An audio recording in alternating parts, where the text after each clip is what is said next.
Assalamualaikum warahmatullahi wabarakatuh. Selamat bertemu lagi dalam channel ini. Semoga Anda semua dalam keadaan sehat selalu. Amin ya robbal alamin. Dalam kesempatan ini saya akan memberikan materi tentang pengaruh Hindu-Buddha di Indonesia. Namun sebelum kita melanjutkan pembahasan ini, silakan subscribe, like, dan memberikan komentar untuk perkembangan channel ini. Terima kasih.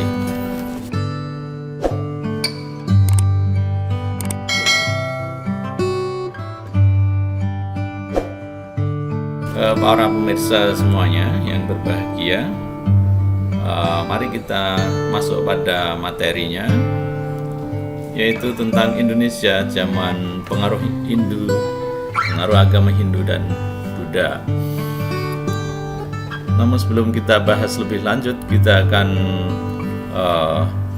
berbicara dulu tentang sejarah agama Hindu. Ya. Sejarah agama Hindu diawali dengan kedatangan bangsa Arya melalui celah Khyber atau Khyber Pass pada tahun 2000 sampai 1500 sebelum Masehi, yang membuat suku bangsa Dravida atau penduduk asli daerah tersebut terdesak. Kemudian pertemuan kebudayaan antara budaya bangsa Dravida dan bangsa Arya telah melahirkan sinkretisme kebudayaan dalam bentuk agama Hindu ini. Kemudian untuk sejarah agama Hindu selanjutnya, bangsa Arya ini menciptakan budaya atau sistem kasta, ya, karena tidak ingin bercampur dengan bangsa Dravida. Di dalam perkembangan agama Hindu di India terbagi menjadi 4 zaman, yaitu zaman Weda, Brahmana, kemudian Upanishad, dan zaman Buddha. Ini adalah menggambarkan perkembangan agama Hindu di India ini. Kemudian untuk agama Buddha sendiri, agama Buddha lahir di India sekitar abad ke-5 sebelum Masehi. Tokohnya adalah Pangeran Siddhartha, yaitu putra Raja Suddhodana dari kerajaan Asoka di Kapilawastu. Ya. Pangeran Siddhartha ini dilahirkan tahun 563 sebelum Masehi. Kemudian Pangeran Siddhartha melakukan semedi di bawah pohon Bodhi di Bodh Gaya.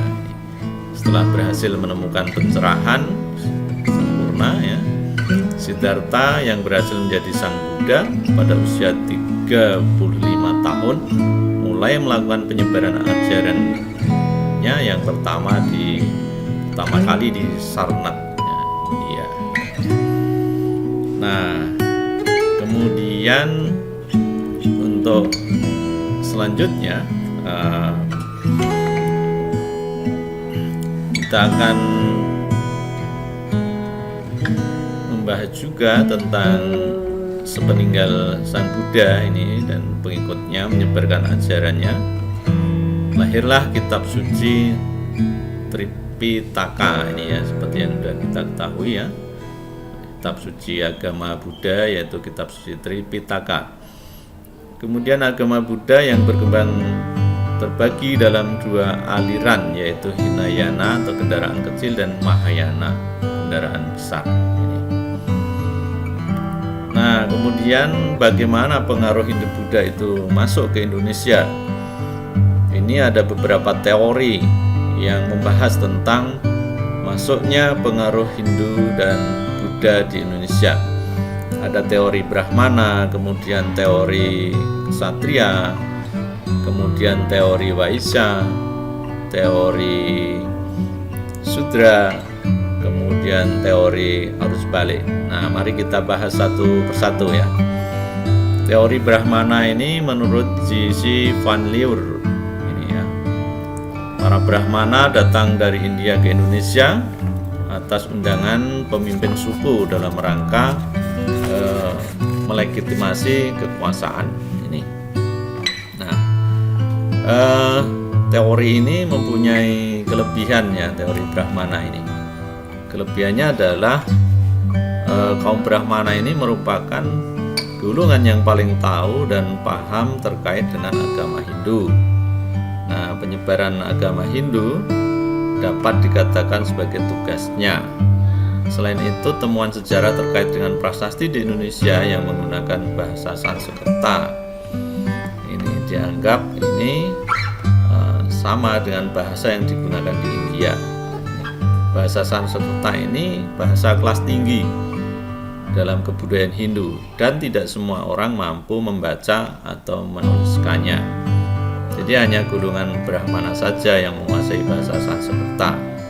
Sehingga kelebihan teori ini adalah kemungkinan besar pengaruh Hindu ke Indonesia ini dibawa oleh kaum Brahmana, di mana kaum Brahmana juga yang menguasai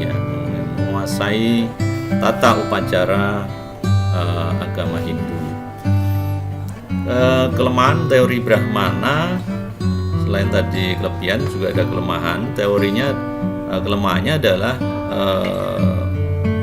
walaupun para Brahmana ini betul-betul menguasai kitab suci agama Hindu, tetapi para Brahmana ini mempunyai pantangan ya. Di dalam kebudayaan Hindu kuno, para Brahmana ini tidak boleh menyeberangi lautan atau tidak boleh keluar dari India. Nah, apabila hal itu terjadi, maka mereka akan kehilangan hak-hak kastanya sebagai seorang Brahmana. Nah, gitu. Kemudian kita masuk ke teori ksatria. Ya, menurut teori ksatria ini dicetuskan oleh F.D.K. Bose. Jadi teori ksatria itu adalah para prajurit yang kalah atau jenuh menghadapi perang di India, lantas meninggalkan di India. Nah, rupanya di antara mereka ada yang pula yang sampai ke wilayah Indonesia.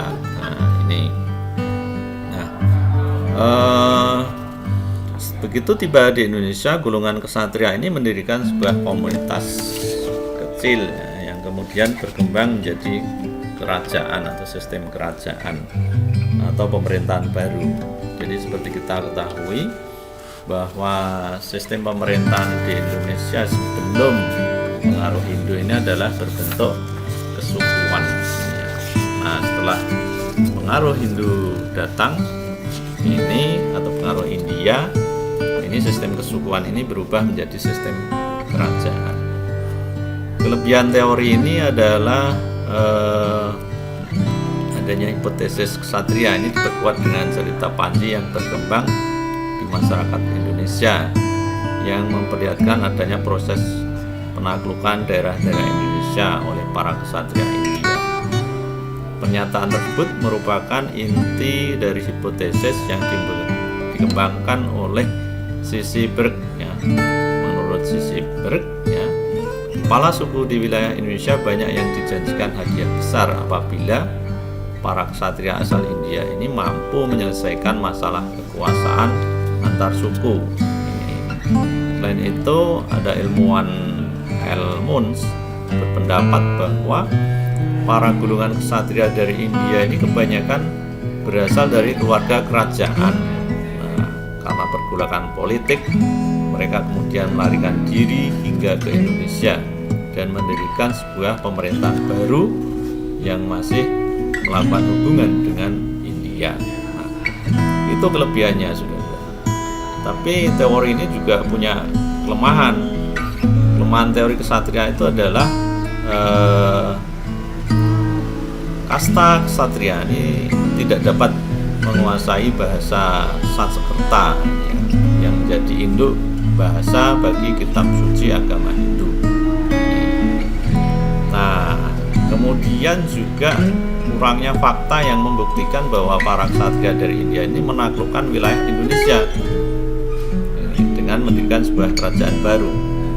Pasalnya tidak ada bukti tertulis yang membuktikan bahwa para ksatria dari India melakukan kolonisasi di Indonesia. Nah, itu kelemahannya. Nah, kemudian kita masuk ke teori Waisa atau yang terkenal dengan teori pedagang. Nah, ini yang sering kita anggap kuat ya, karena perdagangan kuno di internasional ini sudah lama, sudah jauh-jauh di zaman dahulu melewati wilayah Indonesia ini. Nah, menurut teori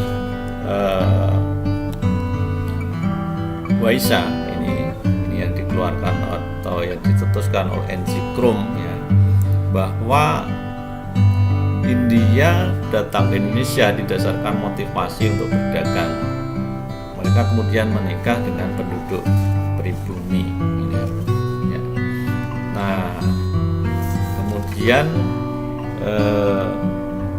teori Weisha ini di dalam perkembangannya adalah, atau teori berdagang ini, jadi para pedagang datang ke Indonesia ya.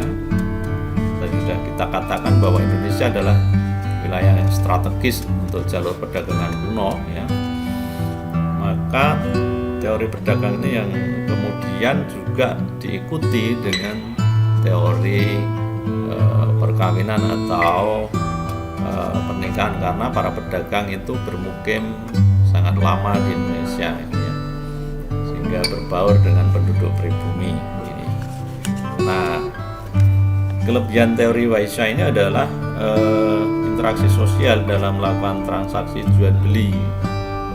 Para pedagang asal India ini juga selain berdagang membawa budayanya. Nah, itu melakukan interaksi dengan masyarakat lokal. Interaksi yang berjalan dengan baik ini kemudian membuat lancar urusan bisnisnya.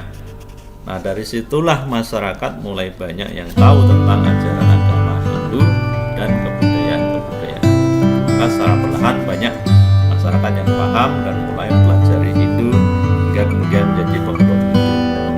Nah, ini untuk kelebihan atau teori pedagang atau teori Gujarat ini ya, karena pedagang-pedagang India itu banyak yang datang dari Gujarat ini. Nah, kemudian juga di ini kelebihannya adalah ditemukannya adanya kampung keling di Indonesia ini. Jadi para pedagang India ini menetap di Indonesia, kemudian mendirikan kampung yang dinamakan Kampung Keling. Nah, Kampung Keling ini terletak di beberapa wilayah di Indonesia, ada di Jepara, Medan, Malaka, dan Aceh. Dengan adanya kampung ini membuktikan penyebaran agama dan budaya Hindu dilakukan oleh pedagang India. Nah, kemudian walaupun ada kelebihannya, teori Weisha ini juga ada kelemahan. Kelemahannya adalah masih seperti yang lain, yaitu bahwa yang menguasai bahasa Sanskerta ini adalah hanya para Brahmana. Kemudian yang kelemahan berikutnya adalah para pedagang ini fokusnya adalah mencari untung, sehingga ada keraguan bahwa para pedagang ini mampu atau bisa menyebarkan agama Hindu ini. Nah, itu kelemahannya ini. Nah, kemudian kita masuk di teori yang keempat, yaitu teori arus balik. Nah, ini menurut Ki Chodis ya, bangsa Indonesia berkunjung ke India untuk mempelajari agama Hindu-Buddha. Jadi teori arus balik itu adalah orang Indonesia sendiri yang aktif untuk mencari tahu tentang agama Hindu dan Buddha ke India, belajar ke India secara langsung. Nah, sekembalinya dari India, mereka membawa pengetahuan tentang agama Hindu dan Buddha ini. Nah, kelebihan daripada teori arus balik ini adalah kelebihannya adalah ditemukannya prasasti ya, ditemukannya prasasti, yaitu prasasti Nalanda yang menjelaskan pembangunan wihara untuk pelajar dari kerajaan Sriwijaya di India. Dari prasasti tersebut diketahui bahwa pada masa Sriwijaya telah banyak pelajar dari Nusantara yang belajar ilmu agama Hindu Buddha secara langsung di India. Nah, itu kelebihannya. Nah, kemudian kelemahannya apa? Kelemahan dari teori arus balik ini adalah para sejarawan berpendapat bahwa pada saat itu masyarakat Nusantara masih bersifat pasif, ya. Maka kemungkinan bangsa Indonesia untuk belajar agama Hindu Buddha langsung ke India dan menyebarkannya itu masih diragukan. Nah, itu kemudian kita masuk ke teori yang terakhir, yaitu teori Sudra. Nah, teori Sudra itu adalah teori yang menyatakan bahwa agama Hindu dibawa masuk ke Indonesia oleh kalangan kelas bawah seperti budak atau buruh pekerja dari India atau kasta Sudra. Nah, kelebihannya apa teori Sudra ini? Kelebihannya adalah bahwa salah satu alasan kasta Sudra ingin menyebar agama Hindu ke Indonesia adalah keinginan mengubah nasib. Jadi banyak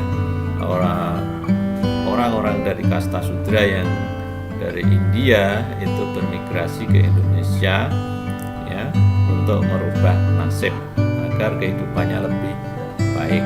Nah, kemudian kelemahannya adalah kasta Sudra ini tidak sepenuhnya paham tentang agama Hindu, ya, seperti juga para pedagang, kemudian para satria. Ini juga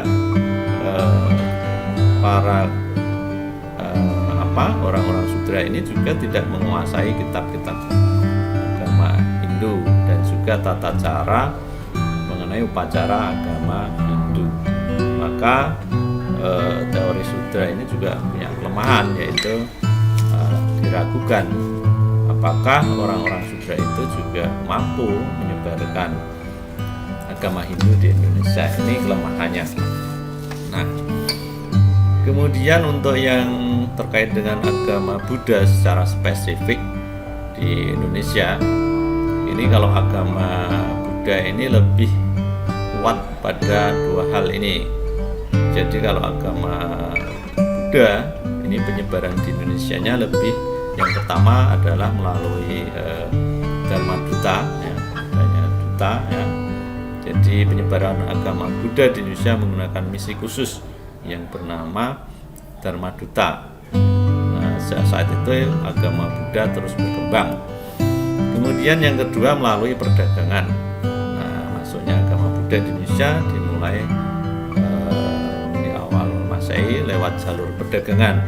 Nah, kali ini dipengaruhi posisi Indonesia yang strategis. Ini hampir sama dengan yang terjadi untuk agama Hindu. Nah, itu terkait dengan bagaimana agama Buddha di Indonesia secara khusus ini, ya. Nah, ini saya kira demikian materi kita pada saat ini. Nah, menurut Anda bagaimana terkait dengan teori-teori tadi? Apakah Anda akan mendukung salah satu teori atau membuat teori baru tentang bagaimana pengaruh Hindu Buddha di Indonesia, khususnya bagaimana masuknya pengaruh Hindu Buddha di Indonesia? Silahkan untuk membuat analisis sendiri, ya, dengan berbagai referensi baik buku maupun dari internet, ya. Yang terpenting adalah bagaimana jika kita menyimpulkan sesuatu adalah menggunakan dasar. Nah, dasarnya ini adalah bisa menggunakan pendapat-pendapat para ahli. Nah, demikian yang dapat kami sampaikan dalam kesempatan ini. Selamat belajar dan semoga sukses selalu. Kita ketemu lagi pada materi yang berikutnya.